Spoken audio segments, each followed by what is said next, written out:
De nouvelles mesures pour renforcer la sécurité autour et dans l'enceinte du lycée Anne-Marie Javoué à Cayenne. Le préfet et l'ensemble des acteurs de la Convention Évidence se sont rendus dans l'établissement ce matin. Une rencontre pour rassurer élèves et professeurs. 1,3 million, c'est le coût des nouvelles passerelles installées en ce moment à l'aéroport de Félix-Éboué. Les 2 machines haute technologie viennent remplacer les anciennes et apporter plus de confort aux voyageurs. Les travaux dureront 2 mois. Enfin, la compagnie Coco Lampour reçoit une troupe de comédiens venus du Rhône. Lala Songe propose un stage aux élèves du Centre dramatique de Saint-Laurent avant d'effectuer une série de représentations. Mesdames et messieurs, bonsoir, bienvenue dans ce journal. 2 semaines après une agression aux abords du lycée Anne-Marie Javoué à Cayenne, le recteur de la région et le directeur de la sécurité publique ont souhaité rassurer le personnel et les élèves de l'établissement. Ils sont allés à leur rencontre ce matin pour annoncer un renforcement des mesures de sécurité. Ayodele Germa. Dans cette salle de classe, on parle sécurité et la parole est laissée à tous. Cette rencontre intervient après les 5 agressions qui ont eu lieu à proximité du lycée depuis le début de l'année. La dernière concernait un vol de portable. Pour le préfet de région, l'action doit se faire tant à l'intérieur qu'à l'extérieur de l'établissement. D'avoir des référents, d'avoir des gens qui puissent aider les élèves à comprendre la prudence nécessaire qu'il faut avoir quand on est dans le lycée ou quand on en sort. Bien sûr, il y a des mesures répressives à prendre et dans ces mesures répressives à prendre, il y a 3 choses qui me paraissent importantes. Avoir des moyens, c'est-à-dire mettre des gens dans la rue pour rassurer les élèves et pour les protéger. Avoir aussi de l'information, c'est-à-dire dès qu'il se passe quelque chose, être capable d'intervenir très rapidement pour dissuader et pour empêcher qu'il se passe d'autres choses. Et puis enfin, permettre à la justice de faire son travail, c'est-à-dire arrêter les malfaiteurs, les délinquants, et permettre à la justice de les traiter. Des mesures déjà prévues par la Convention Évidence signée en début d'année, dans le but de lutter contre l'insécurité aux abords des établissements scolaires. La directrice reste sceptique. Il est vrai que on n'arrivera pas à juguler totalement la violence autant autour des établissements. Nous avons en face d'un problème de société. Il y a énormément de jeunes qui ne sont pas scolarisés dans le quartier, dans tous les quartiers, je crois, et tous les établissements sont concernés. Maintenant, tout ce que nous pourrons faire à notre niveau déjà, nous allons le faire. Et si les forces de l'ordre nous accompagnent, je crois que ce sera bien pour tout le monde. Une autre réunion est prévue en mars prochain pour faire un bilan de la mise en œuvre de ces propositions. Dans l'actualité judiciaire, un 4e homme a été interpellé dans l'affaire du meurtre du commerçant Maurice Chentenyu en juillet dernier. Plusieurs d'entre eux ont déjà eu des démêlés avec la justice, dont un condamné pour des faits de vol le mois dernier. Tous ont été présentés au juge d'instruction et incarcérés après 72 heures de garde à vue. Les deux autres reconnaissent la participation aux faits. Précision au micro de Caroline Alcide. Après 3 mois d'enquête, un peu moins de 3 mois d'enquête, les 4 suspects du meurtre de M. Chentenyu ont été mis en examen ce jour et incarcérés. Ils sont tous les 4 à la prison de Remire-Montjoly et ils vont y dormir, je le pense, pendant de nombreux mois et j'espère même pendant de nombreuses années. Ils ont reconnu qu'ils venaient sur les faits. Alors pour cambrioler, certains disent même pour séquestrer donc M. et Mme Chentenyu, éventuellement peut-être pour en amener l'un d'entre eux donc au commerce qu'ils tenaient, voilà, pour cambrioler en plus ce commerce. Je vous l'ai dit, donc un certain nombre d'entre eux, 3 d'entre eux donc, avaient un casier judiciaire, avaient été condamnés. L'un d'entre eux était même actuellement incarcéré. On est allé le chercher pour le placer en garde à vue au centre pénitentiaire de Remire-Montjoly parce qu'il était déjà incarcéré dans une deuxième affaire donc, qui a fait donc, légitimement beaucoup de bruit en Guyane, l'affaire du meurtre du jeune Célestin auquel on avait volé son scooter. Le tireur, enfin celui qui a reconnu donc, avoir tiré, se présente comme une victime donc, de ses complices. Indiquant que s'il a tiré, c'est parce qu'il avait une mauvaise connaissance des armes, que le tir était soi-disant involontaire. Et il indique même qu'il s'est rendu à la marche solennelle qui avait été organisée donc, quelques jours après le décès de Maurice Chentenyu. J'aurais préféré, vous en doutez, qu'au lieu d'aller pleurer comme il le prétend donc, lors de cette marche solennelle, il se rende à la police pour s'y dénoncer et pour y dénoncer ses 3 autres complices. Autre affaire, une plainte a été déposée la semaine dernière contre le responsable de l'aide sociale à l'enfance de l'Ouest guyanais. L'homme, âgé d'une quarantaine d'années, est accusé d'agression sexuelle sur un mineur. Il a été interpellé et placé en garde à vue. Son domicile a également été perquisitionné. On écoute les nouvelles précisions du procureur de la République. Le 7 octobre dernier, donc un mineur âgé de 17 ans s'est présenté à la gendarmerie de Saint-Laurent, donc accompagné par une assistante sociale, pour dénoncer des faits de viol qui ont été commis, dit-il, par le chef de l'antenne de l'aide sociale à l'enfance de Saint-Laurent-du-Maroni. Donc il dénonce des fellations, des sodomies.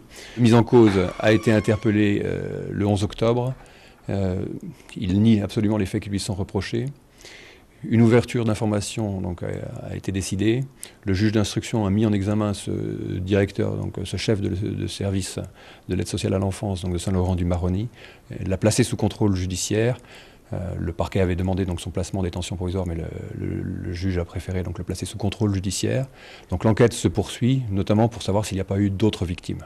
Donc ce jeune a fait l'objet d'une expertise médicale, et cette expertise médicale va dans le sens des faits qu'il allègue.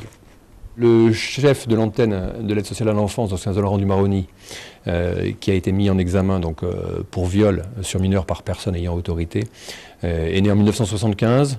Il était embauché à l'aide sociale à l'enfance de Saint-Laurent-du-Maroni depuis août 2015. Les faits ont eu lieu quelques mois avant leur dénonciation.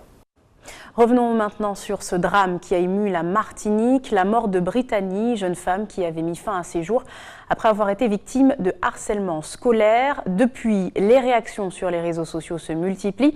Des rumeurs accusent une jeune fille de l'avoir persécutée. Sa photo a même été diffusée.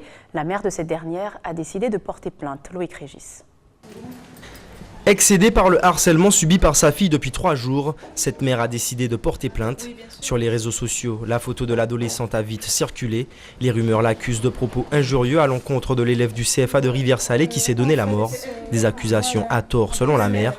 Pourtant, les conséquences sont bien réelles. Ma fille, elle ne peut plus aller à l'école. Elle est menacée. Elle est insultée, elle reçoit des SMS sur son téléphone, des WhatsApp, des audios, l'accusant de choses qu'elle n'a pas commises. Et là, je pense que là, c'est bon, pour le moment, on en a assez. J'aurais aimé que cela cesse, qu'ils arrêtent d'impliquer ma fille dans tout cela et qu'ils arrêtent de salir l'image de ma fille aussi. Ce harcèlement aurait bouleversé la vie de cette famille. Sur Internet, mais aussi par téléphone, l'adolescente reçoit des menaces. Une situation angoissante et très difficile à gérer.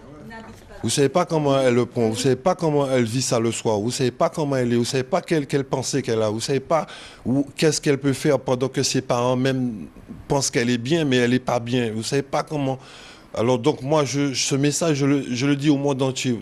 C'est pour que ça ne puisse pas déraper, que par rapport à ça, une autre encore, elle perd sa vie, une autre encore, c'est parce que ce sont des innocents. Pour sortir de cette spirale négative, la famille s'est tournée vers un avocat. Le cyberharcèlement est puni par la loi. Certains auteurs des menaces auraient déjà été identifiés. Parce que certains signent. Donc vous avez des personnes qui écrivent sur Facebook notamment ou sur WhatsApp qui sont facilement identifiables. Et effectivement, vous aurez d'autres qui pour l'heure ne seront pas identifiables, la raison pour laquelle la plainte sera formulée contre X. Nous avons affaire à une victime qui est mineure et il s'agit donc d'une circonstance aggravante, donc un délit qui peut être à 7 ans d'emprisonnement. Avec la facilité d'accès à Internet, le nombre de dérives se multiplie chez les jeunes. Actuellement, on constate qu'effectivement, il y a de plus en plus de jeunes qui sont harcelés. Et c'est beaucoup plus simple pour les auteurs de harceler une victime par le biais de SMS ou par la diffusion d'images ou de photomontages ou de vidéos par Internet. L'utilisation abusive des réseaux sociaux est à l'origine d'une nouvelle polémique, un terrain de jeu périlleux pour les jeunes qui ont peut-être l'impression d'être intouchables derrière leurs écrans. Elle représente 1 300 000 € d'investissement et 2 mois de travaux. 2 nouvelles passerelles d'embarquement s'installent à l'aéroport Félix-Éboué. 2 appareils haute technologie censés améliorer les allées et venues des passagers dans le département. Une première pause a déjà été effectuée. Jonathan Lariot fait le point sur les travaux pour nous. Regardez. Les regards sont concentrés. Chaque mouvement est crucial pour que s'emboîtent avec précision les pièces de ce puzzle grandeur nature. Mais après quelques minutes, les 2 pièces n'en forment plus qu'une. Une passerelle d'embarcation longue d'une vingtaine de mètres. Elles sont au nombre de 2 à être installées au cours de ces 2 derniers mois à l'aéroport Félix-Éboué. Les particularités de cette passerelle sont toutes les dernières technologies déjà. C'est-à-dire qu'il y a les contrôles d'accès maintenant directement dans les passerelles. Avant, on était obligé de les rajouter.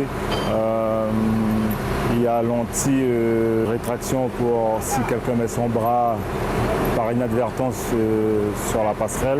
Donc la passerelle s'arrête. Il y a beaucoup d'autres fonctionnalités. C'est un besoin de vraiment changer les passerelles qui étaient vieillissantes.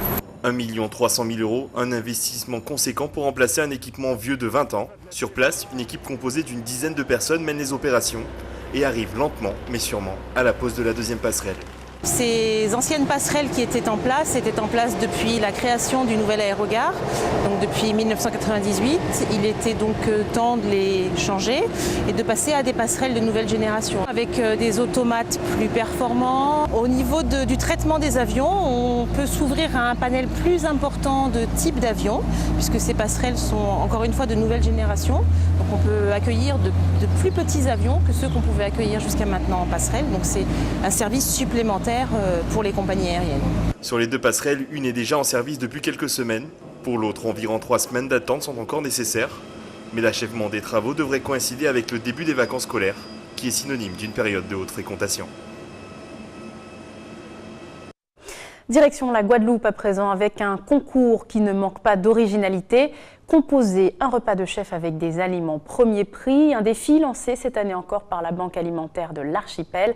Et cette fois, 15 candidats se prêtent au jeu. Voyez plutôt ce reportage de Linda Kayarsi. Pour la 2e édition de l'opération Le Chef c'est vous, les candidats ne se sont pas bousculés. Qu'à cela ne tienne, la Banque alimentaire, structure organisatrice de ce challenge, a noté un niveau élevé des participants. Les chefs d'un jour avaient pour thème imposé une farce à réaliser et une meringue à la maracuja en dessert. L'objectif étant de restaurer l'homme dans sa dignité alimentairement. Nous avons les ateliers cuisine, dont nous avons le point d'orgue ici, c'est-à-dire le concours cuisine. Nous avons les ateliers jardin, c'est-à-dire apprendre aux bénéficiaires à cultiver la terre, à produire. Nous avons aussi les jardins collectifs qu'on mène en partenariat avec l'association Bois-Lançon. Donc le but de tout cela, c'est de mettre en lien les bénéficiaires du réseau de l'aide alimentaire et des particuliers de manière bénévole. Tous ensemble, ils se rejoignent sur ce projet. Parmi les membres du jury, on retrouve les partenaires de la Banque alimentaire comme la Caisse d'allocation familiale ou encore la Direction de l'agriculture. Et la présence incontournable d'une diététicienne qui a su apprécier la présentation dans l'assiette et bien entendu la dégustation. Intéressant. Alors cette année, je crois que le chef, M.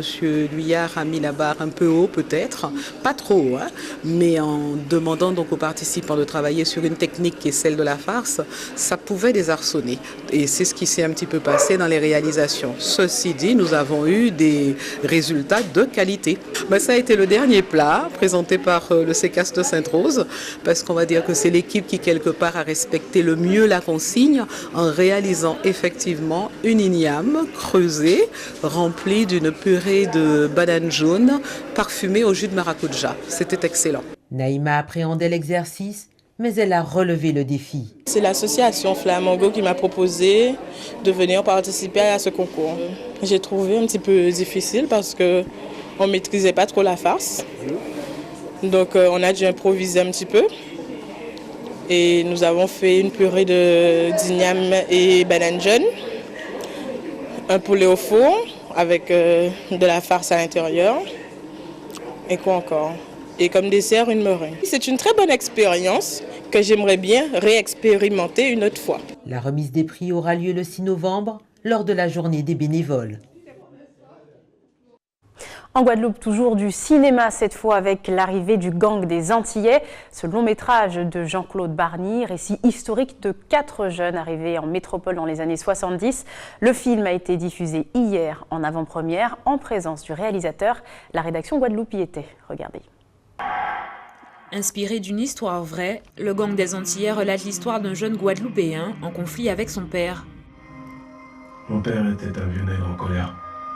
Pas une fois j'ai pu capter l'éclat de son rire. Son visage n'était que mystère et sévérité. Quand il me ravageait le dos avec sa courroie, je fantasmais sur sa mort. Et pourtant je l'aimais. Il est mort 3 jours avant mon départ.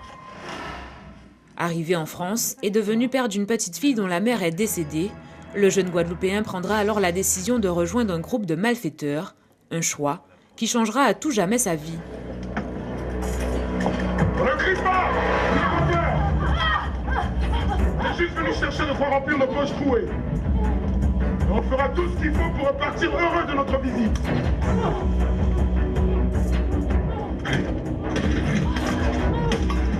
Quand vous faites ce qu'on vous dit, vous serez vite tranquille. Tourné en grande partie en France hexagonale, le réalisateur n'hésite pas à rappeler les Antilles dans sa bande sonore. Moi paye un bon voyage en avion.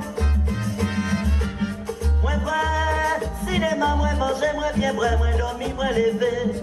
Avant c'était français, moi t'es qu'à parler, mais le moi arrivé à Paris. Moi dormir, Ou encore avec l'apparition de quelques grandes figures locales. À quoi elle ressemble? Cheveux longs, la quarantaine. Elle boite un peu depuis l'accident là-bas. Pendant près d'1h30, Jean-Claude Barny a voulu plonger le spectateur dans l'atmosphère particulière de cette époque où l'homme noir cherchait encore sa place dans une France en pleine mutation. Un pari réussi, à entendre les applaudissements à l'issue de la projection.